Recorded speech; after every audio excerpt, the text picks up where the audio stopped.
Downward Facing Spiritual Spiral podcast is here. Thanks so much for listening to the show. I think this is going to post either the last couple days of 2021 or very early 2022. So either way, Happy New Year. I'm Eddie Cohn. I'm the host, creator of The Spiritual Spiral. It's been an amazing year. Incredibly productive for me creatively. I hope for you, you have used your free time to not be a passive human being, but an active human being. And what do I mean by that? That's what we're going to talk about today. Very brief episode. Play very brief clips from the Barry Weiss podcast and from the Mark Maron show that will hopefully get you thinking about what's ahead. And somebody asked me maybe a week ago, how do you do it? And it's strange. I don't love talking about myself. It's interesting. I have a podcast. And sure, I talk about the world. I'm very uber critical of the world, specifically the news media and these social media platforms. But I don't talk too much about my process. And I think it's important for me as I'm zeroing in on 200 episodes here to remind you and even myself why I began the show and why it's more important now than ever to ignore the noise, ignore that titillation that is coming, that is begging for you to pick up the phone, to scroll, to watch Hulu and Netflix and Disney Plus. I think back to about 4 or 5 years ago when cord cutters felt empowered.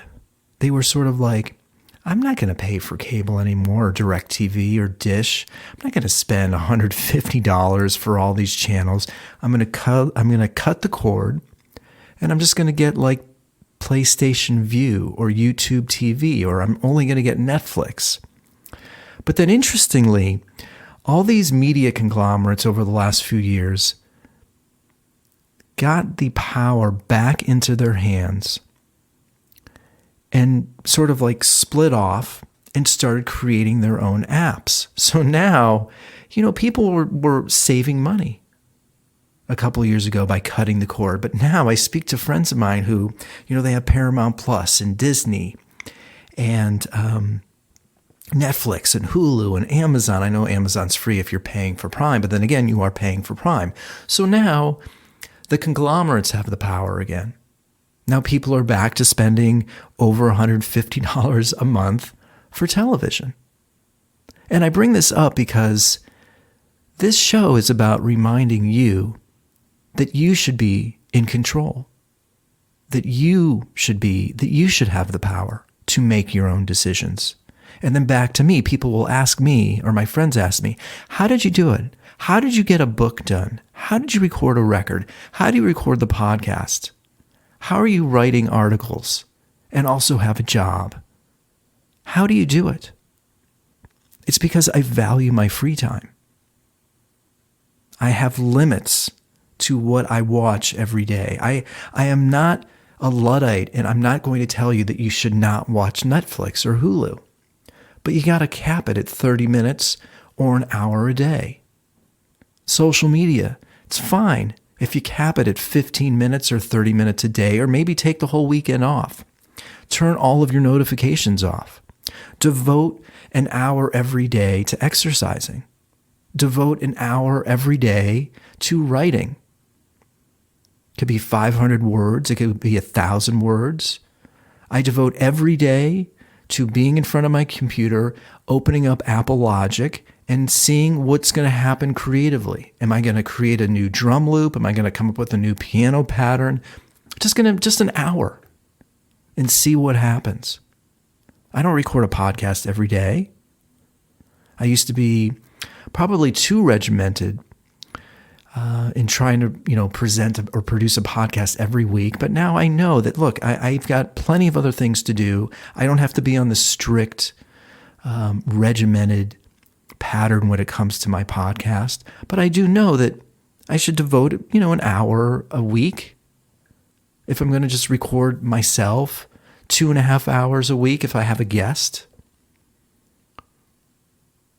But this is a battle that we are facing, and that can sound very hyperbolic, but technology is turning human beings into lazy robots.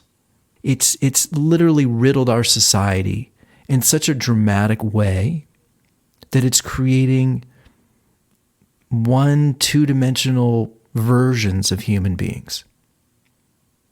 So 2022, you need to start to ask yourself, how are you going to utilize your free time? Are you going to be lazy? Are you going to be passive? Are you just going to scroll for hours? Are you going to binge watch for hours? Are you going to get every streaming platform known to man? Or are you only going to get Hulu? Are you going to read? Are you going to sign up for master class and feed your brain with useful, inspiring information? This is really, it's up to you. You need to make a choice for 2022. Are you going to allow these technological conglomerates to rule and then ruin the world, or are you going to take back the control? And it's not easy. I certainly struggle with it every day. I watched this amazing show, by the way, that I recommend called Made, M-A-I-D, on Netflix. Moving, brilliant. I didn't think Andie MacDowell's acting was particularly very good. It sort of felt like a caricature. However, the lead actor, I don't know her name right now, but such an incredibly powerful and moving show. I was riveted. Now, of course, after I finish an episode, I wanted to watch another. But it's okay. It's okay to only watch one, and then something? You can live with that episode for a day or 2 or 3 days and think about it. I mean, the empathy that I felt towards her and her daughter only grew as I waited and watched as I waited a few days before I watched another episode. I feel like you live with the show. You live with the feelings. You live with the empathy. What's the rush? So this show, it's like, I remember 2 years ago being a DJ, and I just saw this shift in what we prioritize, what we value. Cardi B was the most popular musician or singer or performer. A lot of the yoga teachers that were getting all the attention were the ones that were revealing more of their bodies and posting incredibly acrobatic yoga postures. It's like technology completely rewired our society's priorities and value systems. And this show became this platform where, wait a second, no. That is not what's most important. Now, we all have our own desires and wants and priorities. Mine may be different from yours, and they should be. However, I think collectively we really need to take back the priorities, take back the control, limit how much we consume technology, limit the scrolling, and become a more active participant, a more active human being. Read. I'm reading 6 books right now.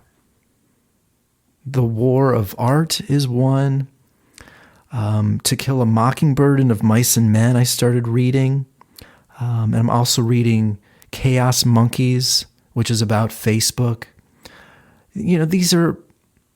We need to rewire our priorities and take control. And that's what the show is about. It's trying to remind people to take back control, and utilize your free time. Your free time is the life stream, the lifeblood of your existence.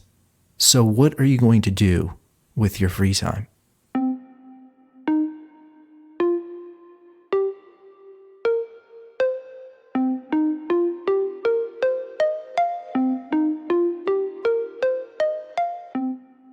I want to play a really powerful clip from The Barry Weiss Show. It just came out today. It's with Abigail Shrier. Abigail Shrier, she's the author of the best-selling book, Irreversible Damage. She was recently invited to speak at Princeton, but this being a college campus in 2021, you can imagine what happened next. The event was moved off campus. It was limited to only 35 people, and the police had to be called in because of threats. But despite the limited audience, Schreyer's message that night was loud and clear. Don't buckle in the face of the mob. So I want to play you a little piece here from The Barry Weiss Show, and it's Abigail Shrier reading her speech at Princeton. And I was really moved and really connected with a particular section of the speech. In 2021, it seems a luxury to worry that a will determined and shaped entirely by received ideas and our own personality-driven desires might not be entirely free. Today, before any of us decides what it is we want, we open our phones and participate in our own manipulation at the hands of those who actively want us to think and see and vote differently than our own wills would have us do. If we were not entirely free before, in other words, we are far less so now. Every dating app pushes us toward the same few attractive mate choices. Spotify presses us to like the same music. Amazon pushes us to purchase specific books and away from others. If you're under the impression that the books Amazon recommends to you are based solely on a content-neutral algorithm, I can disabuse you of that fiction right now. I once asked one of my sources at Amazon, who was concerned about the ways search results were being manipulated, whether he'd ever seen a book deliberately boosted. Yes, he said. Becoming by Michelle Obama. When that book came out, he told me, virtually every search you did led to the recommendation to buy the former First Lady's book. And the opposite is also true. There are books that are never recommended by the Amazon algorithm, irrespective of how well they've sold or how likely a specific shopper is to buy them. Or at least there's one such book. I'll let you try to guess what it is. But the larger point is your will is being toyed with, subverted, manipulated, and in a fairly insidious manner. None of you will be shocked to hear that Google promotes certain search results in order to lead us to a certain perspective. But did you know that for contested entries, Wikipedia assigns editors, some of whom are ideologically committed activists, many of whom have very particular views they want you to walk away with? If you form views based on those Wikipedia articles or reports by corrupt fact-checkers, if you act based on them, are you exercising freedom of will? Given that you've been spun and prodded along to a predetermined conclusion by hidden persuaders, perhaps you aren't. Perhaps you're left in the same sorry state as the Moor of Venice, toyed with, subverted, manipulated, acting out someone else's plan, pointed in the direction that he wants you to walk. It's interesting. You know, I certainly watch a lot of the news, and still the fingers being pointed at Donald Trump often as being sort of the originator and creator of this divisive, outspoken, often negative world. And I just see him as another player. And sure, it was very unsettling to see the president of the United States using Twitter in such a derogatory, nefarious way. And the way he spoke to the media was always unsettling and quite disparaging. But to me, he was using the system just like everybody else. And the system is, it makes people feel like they can say or do anything. They can be negative and use words in such a negative way, spewing vitriol at people on social media. It's really changed people's behavior. And we think that the phone, it looks so pretty, and Instagram, it seems so innocuous, and oh, it's just photos. But the emergence of the filters and the emojis and the likes and the follower counts, it's completely uprooted our value system. We are being led down rabbit holes and paths where we're not in control. And it's just for this example. Don't go to Amazon. Go to the bookstore. You actually on your own go to a bookstore and look for a book that seems interesting to you. Read the back cover. Ask a friend, what are you reading? Do you have any book suggestions? Don't rely on Amazon to tell you what to read.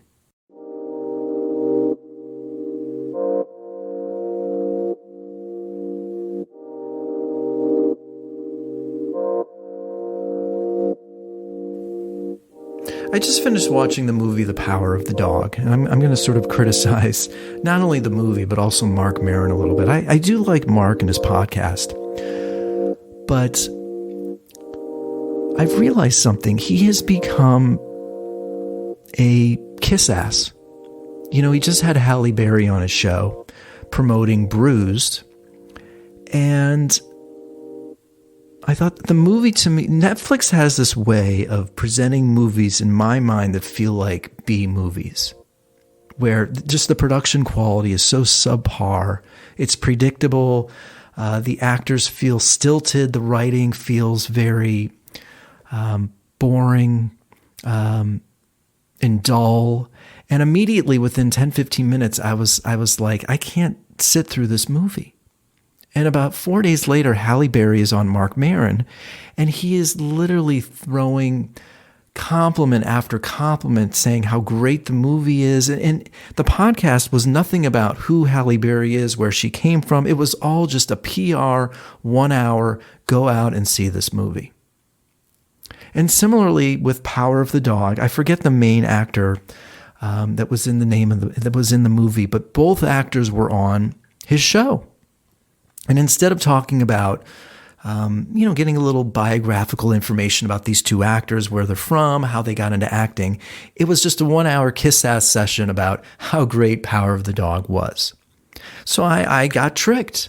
I got tricked by Mark. So I watched Power of the Dog over the last few days.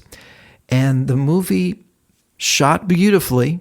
Acting is good, but a total dud in the sense that there was no plot. Nothing happened, incredibly boring.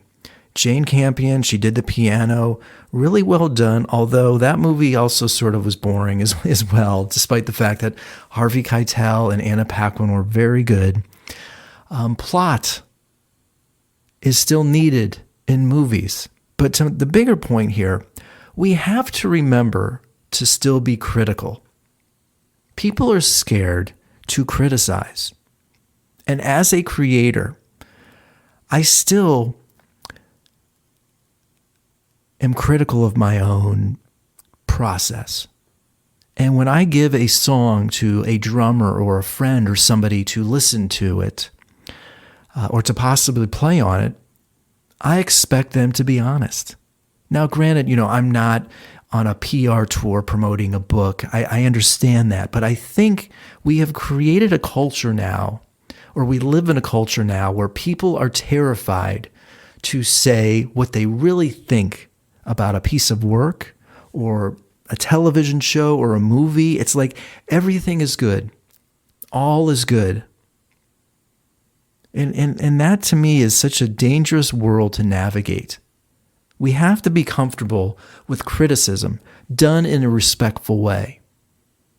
So again, this show also was about raising the bar of creation If you're friends with a creator, if somebody's asking your opinion, you need to respond and say, do you want my honest opinion, or is this to give you feedback, or is this just to say, oh, this is great? Is this just to feed your ego? Is it to stroke your ego?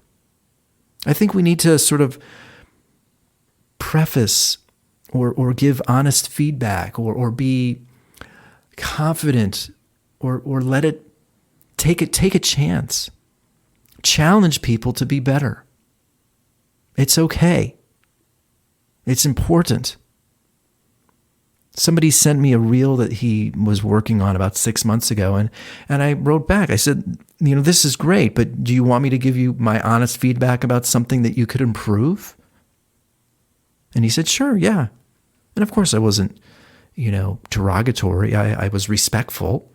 But it's important to keep pushing ourselves, keep pushing each other, be critical, be nice about it, be complimentary when it is worth being complimentary. If somebody finishes something that's a huge accomplishment, even before reading it or listening to it, you should congratulate them and tell them how amazing it is. But then maybe that person may need a little bit of guidance, a little bit of direction to improve. And this leads me to my last point for the show. I think we need a reminder of manners. So if you're out in public, on a date or with friends, and somebody pulls the phone out and puts it on the table, tell them to put it away. Technology has also uprooted our manners as a society. If you're with somebody and the phone is out, they are not fully present. They are not really with you. They're sort of like 60% with you. We need people to be fully present. That is another goal of the show, of the Spiritual Spiral, reminding you the value of being present.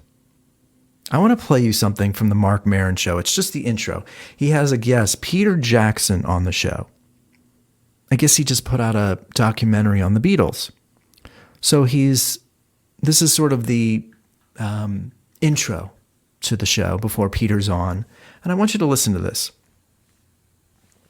Turn him on and he goes kind of thing. We were on Zoom, but I do want to tell you that there was a notification sound happening during the thing, and it was driving me nuts. Like I tried to turn it off on my phone, on my computer, on my other computer. I could not figure out which one of my machines was making noise until the interview ended, and I realized it was coming from Peter. It was him. And we just didn't want to bother him with trying to make the adjustment because he was on a roll. He didn't want to bother because he was on a roll. No, you have to bother. You have to stand up for yourself. He has to be like, dude, what the F are you doing? Turn off the freaking phone. We're in an interview here. You are on a podcast where millions of people potentially will be listening, and you have your notifications on. Matthew McConaughey was on his show like 8-9 months ago. And a beep is going off every 15 minutes. And like finally Mark sort of makes light. He's like, dude, what's going on here? Turn that off. People, notifications off. If you're with friends at dinner, notifications off. And if it's on, you tell them, hey, can you turn that off? We're having dinner. We're having a conversation here. I don't want to be interrupted by your notification. Episode 197. Can't believe it, 197. I already have a few guests lined up for 2022. More thoughts will be coming your way. What can we do as a society to ignore the noise, reshape our values, reprioritize our lives where we are in control, and this moment, the intrinsic qualities of a human being are much more important than the noise that emanates from social media and our cell phones. Even right now, I can breathe. My eyes work. My hands work. I exercise. I went swimming today. I love to swim. We are forgetting so many of the wondrous qualities of life. People right now care more about emojis and how many likes they're about to get on a post. We are taking so many things for granted. As always, you know where to find me on social at Eddie Cohn or Instagram at The Spiritual Spiral Podcast. Twitter also at Eddie Cohn. Website IamEddieCohn.com. Please write a review. Write a review about the show. That stuff is really helpful. Share it with your friends. You know where to find me also at IamEddieCohn.com. Sign up for the newsletter. Information on the new book should be coming out very soon. And that is it. As always, thanks so much for listening, supporting, being a part of the Downward Facing Spiritual Spiral Podcast. Happy 2022. Happy New Year. And I'll speak to you soon.